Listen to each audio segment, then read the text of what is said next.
As for Nico Jenkins, he was just released from prison before prosecutors say he shot and killed 4 people. An Omaha man deemed severely mentally ill is charged with several murders. This would be a complex case involving dark ancient gods, ritualistic self-harm, and maybe even Satan himself. Let's meet the most feared inmate in the world.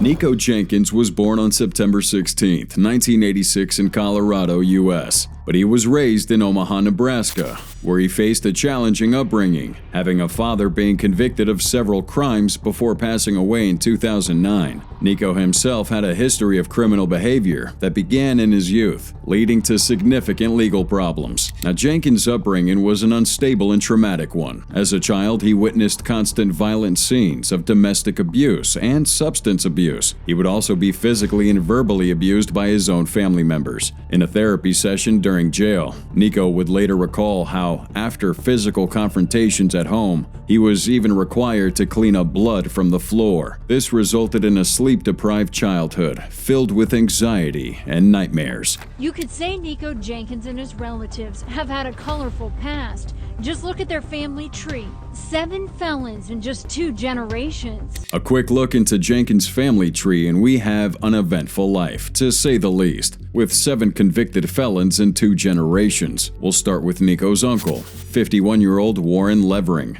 He was serving time in Oklahoma, released back in 2022, and also did some time in Nebraska. Investigators say he's fathered 7 children, with 6 different women in 5 states, probably expanding the family's ill legacy for the future. Now, Nico's mother, Lori, bonded out of jail herself in 2022 on an unrelated felony terroristic threat charge. In addition to Levering, Lori has 2 other brothers, both of whom are convicted felons. One is even currently on parole. Now, they say Lori had 6 children with a man named David McGee, Nico's alleged father, but never married him. McGee died in 2009 and was a felon himself, convicted too of terroristic threats. And of the couple's 6 kids, 4 would be arrested in August 2022. And by this time, 23-year-old Erica Jenkins was a convicted felon. Erica's little sister, 18-year-old Lori Sales, known as Lolo, was charged in a man's murder as well. A third sister, Melanie, a convicted felon, bailed out of jail the same month, again on unrelated terroristic threat charges. At the time, she was 25, and investigators say she had 3 children under the age of 7, all of whom were initially placed in child protective custody. This complex web of criminality and familial connections would be the starting point for Nico's antisocial behavior. According to a court-ordered evaluation of Nico, his family life lacked the structure and social and emotional nourishment a child needs. His father did have bipolar disorder and schizophrenia. The man abused alcohol and eventually abandoned the family when Nico was just 7 years old. Now, this event fits in with the timeline before his mother's death, where 7-year-old Nico was detained for bringing a gun to Highland Elementary School. Now, Nico was placed in foster care at the age of 7 and was first psychiatrically hospitalized at 8. Worried about his development, the psychiatrist administered the Welschler Intelligence Scale for Children, in which he scored an 88, just below average. The doctor reported that Nico was suicidal and was a danger to his mother and sister. Here he would be diagnosed with bipolar disorder, hearing voices, carrying on conversations with himself, experiencing audio and visual hallucinations, suffering from sleep disorder, and even bedwetting. His doctor testified that at age 8, it is quite difficult for an 8-year-old child to malinger or fake it. A team of 6 psychiatrists who, however, reached different diagnoses, unanimously agreed that Nico experienced years of serious mental illnesses. The most common diagnosis was schizoaffective disorder bipolar type. The psych evaluation shows he needed mental help as early as the 2nd grade. That's when he says a voice told him to bring his mom's gun to school. A voice Nico now says is an Egyptian demon forcing him to kill. The trauma in his life would just keep on going. At age 11, Nico was reportedly sexually abused by a cousin. At the same age, he became involved in gang-related activities and started carrying weapons regularly. Records show that before 12 years old, this kid had multiple indictments.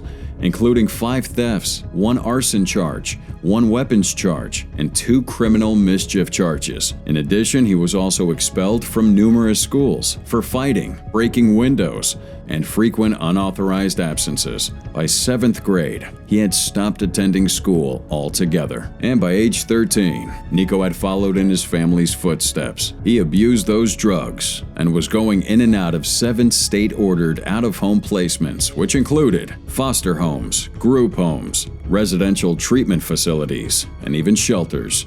I'm documented psychiatrically disordered. I'm documented chemically imbalanced. This is a fact.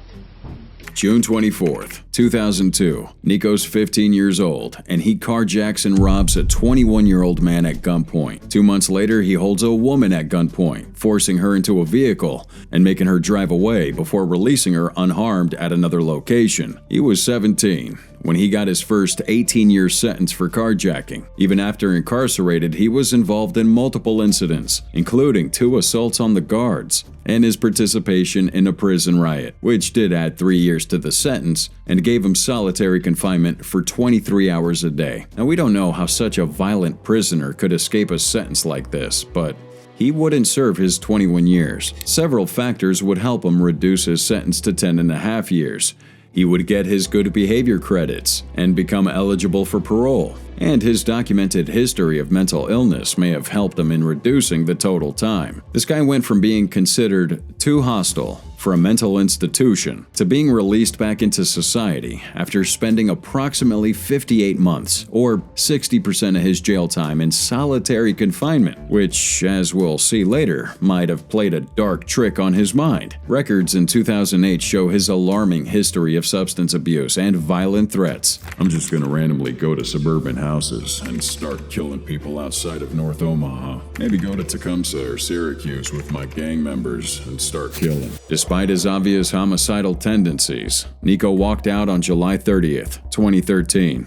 This guy was discharged without parole and wasn't put on any kind of special monitoring. Once a free man, he was bound to reconnect with his family. But in this case, a Jenkins family reunion wasn't good news for anybody. Not even his wife believed his release was good news. She said in this interview that Jenkins used to tell her about a voice he'd been hearing in his head since his young days, and it became louder in solitary confinement. Nico identified that voice with an obscure Egyptian god of destruction named Apophis, who whispered in his ear, giving him instructions and making promises in exchange for surrendering his actions and will. And boy, would he comply. And prior to his July release from prison, Nico asked for mental help. His wife did too. I told them not to let him out. I said he's not ready to come out. Let's take a quick look at the second chapter of Nico's frantic criminal timeline, which started only 12 days after being released from prison. It's August 11th, 2013. Omaha police are called to a location where they find the bodies of 29-year-old Jorge Cajiga Ruiz and 26-year-old Juan Uribe Peña inside a pickup truck. The victims' pockets had been turned inside out, and deer slug casings were discovered at the scene. August 18th, 2013. Nico reunites with his former cellmate, 22-year-old Curtis Bradford, at a party. The two reconnect and share a picture on Facebook that night. The next morning, around 7 a.m., police are dispatched to 18th and Clark Street, where they found the body of a 22-year-old black male who had suffered gunshot wounds to the head. The victim was later identified as Curtis Bradford, and investigators also found deer slug at the scene, the same type of ammo linked to the previous killings. Now it's August 21st. Andrea Kruger finished her shift at the Deja Vu Lounge, where surveillance captures her locking up at 1:47 a.m. At around 2 a.m., as she drove home, another vehicle intercepts her. The other driver approaches her car, forcibly removing her from the driver's seat, and shoots her several times before fleeing the vehicle. The incident was marked as the 4th murder within 10 days, spreading fear throughout the community. Law enforcement launched a large-scale investigation on this one, with the Douglas County Sheriff's Office, Omaha Police Department, FBI, and U.S. Marshals working together. Now it's August 30th. A woman at the Tudor Apartments in Omaha calls 911, reporting that Nico Jenkins had threatened to kill her and her family Well, they soon found Nico and arrested him on terroristic threat charges. Police observed him carrying a bag into an apartment and obtained a search warrant. In this bag, they found a Remington model Express Magnum Pump 12-gauge shotgun, along with a Hi-Point carbine model 995 rifle. Forensics showed that shell casings recovered from Kruger's murder scene were fired by the same Hi-Point carbine, which also had Curtis Bradford's DNA on it. Ballistic analysis showed that the slug found at Bradford's crime scene had been fired from the shotgun found in the bag. September 3rd, 2013. Nico's brought in for questioning. At this point, investigators have a lot of evidence, including surveillance footage of a woman purchasing the unique ammunition used in the murders. Additional footage from local businesses placed Nico and his uncle in the vicinity around the time of Andrea Kruger's murder. About Nico's cousin, present at both the first and final murders, and one of Nico's sisters, who had information about Bradford's killing, also would corroborate the case. Eventually, Jenkins, in a whisper, began to admit his role in the murders. It is hard to hear from the interview room. Detectives knew what was going on, though. In a long interrogation with all this evidence in hand, he admitted to all his crimes and tried to run the show by convincing the cops that he was just a vehicle of the dark god, while he would kill his victims for some ritual sacrifice. Regarding the murders of Ruiz and Peña, he declared, "The last thing I could remember was I'm in a car. The next thing I know, I'm in front of this truck and I'm in front of these individuals. It wasn't premeditated. The demonic force led me to them, just like the other victims. I don't recall the moment of shooting him." November 3rd, 2013. Jenkins confessed to the 4 killings. He would even write this handwritten letter to the Omaha World Herald newspaper, prosecutors, and a judge, which he claimed he'd wish to plead guilty to all counts. He later sent another letter to WOWT news station in Omaha, in which he confessed to 2 additional crimes: murder and attempted murder. Jenkins wrote he shot a man 11 times in the chest with the same gun sometime between August 24th and 29th near 24th and Blondo. Today, the competency hearing for Jenkins, who's been housed at the Lincoln Correctional Center and State Pen since August 2014, most of the time in solitary confinement. Jenkins has since mutilated his face, tongue, and penis. Jenkins displayed alarming behaviors while in custody. He engaged in self-harm, cutting his face with objects, and refusing medical treatment for those injuries. He described these acts as a declaration of war. He expressed intentions to eat the hearts of men, women, and children, indicating a profound disconnection from reality and a real escalating threat to others. His request for psychiatric help intensified as he sought emergency treatment daily, claiming that he wasn't receiving adequate care for his mental health issues. He once used a shelf to inflict cuts on his face and said to a guard, "Look what Apophis told me to do." This self-mutilating pattern would only get worse, with him eventually getting access to razors and slicing his face and tongue. Jenkins even carved words and symbols into his skin, and he would write phrases on prison walls using his blood, like Apophis Evil Nico. Throughout his time in here, he made threats to himself and others. He would express a continuing desire to harm himself if he didn't receive the help he needed, and threaten to break fire suppression equipment in his cell if placed back in solitary confinement. Staff would say that he would get loud and disruptive, engaging in compulsive exercise while naked, and exhibiting signs of severe psychological distress. However, his erratic demeanor suggested maybe a potential manipulation of the system. He would allegedly cut himself to access restricted privileges or avoid a harsher confinement condition. This one time, after hurting himself, he said that he could ignore the voice of Apophis if given access to items like earbuds or paper. Well, that kind of raised some questions to whether Jenkins was genuine, or maybe he was strategically using his symptoms for personal gain. I can direct that, but that's what I'm saying is that this is an emergency, sir, due to the fact of my psychiatric stability and what I just given you, what it took for me to say this to you. Mental health professionals who would evaluate Jenkins noted significant signs of psychosis and delusions. Reports indicated that he had been diagnosed with serious mental health conditions but was often dismissed as faking symptoms by correctional staff. Despite documented instances of paranoia and auditory hallucinations, Jenkins' pleas for treatment were largely ignored until it was too late. Jenkins' trial commenced in early 2014 amid concerns regarding his mental competency.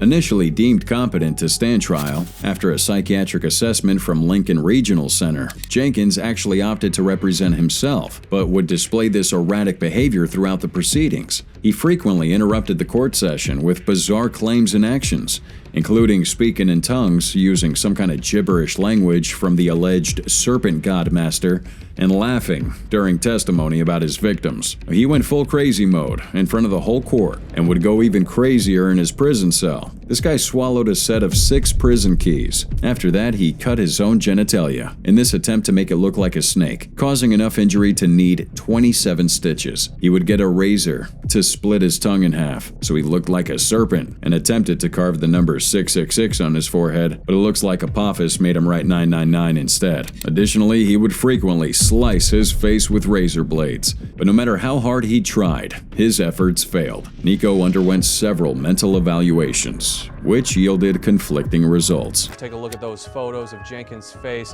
after he mutilated himself with a razor on multiple occasions. Jenkins told the judge today he even tried to carve Satan into his forehead. This was just a part of the drama that unfolded in the final acts of what courthouse officials have dismissively referred to as the Nico Show. Despite all the posturing and schizophrenia allegations from Jenkins, one chilling fact remained undisputed. He had executed 4 Omaha residents during that sinister 10-day killing spree in August 2013. Let's go to April 16, 2014. Despite his mental health problems, malingering accusations from psychiatrists, and an eventual diagnosis of severe schizophrenia and antisocial personality disorder, Nico waived his right to a jury trial, pled no contest, and was found guilty of all charges. Now, he was found guilty of the deaths of Ruiz and Uribe Peña. The 2 men lured to Spring Lake Park under the guise of engaging in sexual acts with 2 of Jenkins' female relatives. Jenkins shot both of them in the head. Notably, Ruiz was shielding his face when he was shot, with the bullet penetrating his hand and exiting his brain.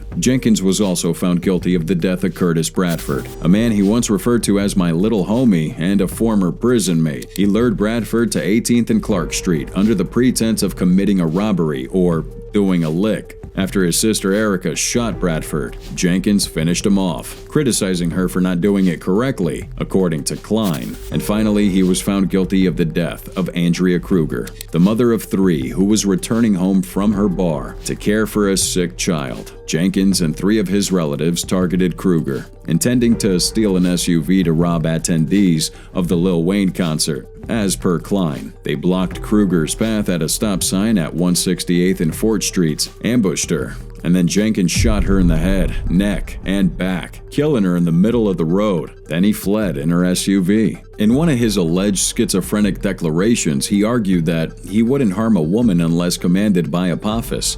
In a lengthy and sometimes incomprehensible monologue, Jenkins maintains that the murders of Kruger and the others were simply human sacrifices, and that he was merely the instrument executing the orders of the voices coming from the Apophis, the serpent god, and from Lucifer himself. And Douglas County Corrections psychiatrist Dr. Eugene Alavito says no one should go near Nico Jenkins, a man he describes as aggressive, impulsive, insane. You wouldn't want to mess with Nico and be on his bad list, I'll tell you right now. The sentencing phase was filled with complications regarding Jenkins' mental state. Although initially found competent for trial, subsequent evaluations raised doubts about his ability to understand the death penalty proceedings. Now it's May 2017. A special hearing convened to determine the appropriateness of a death sentence for Nico Jenkins is underway, and a 3-judge panel was appointed to evaluate whether the death penalty was justified for Jenkins, who had been found guilty of 4 murders.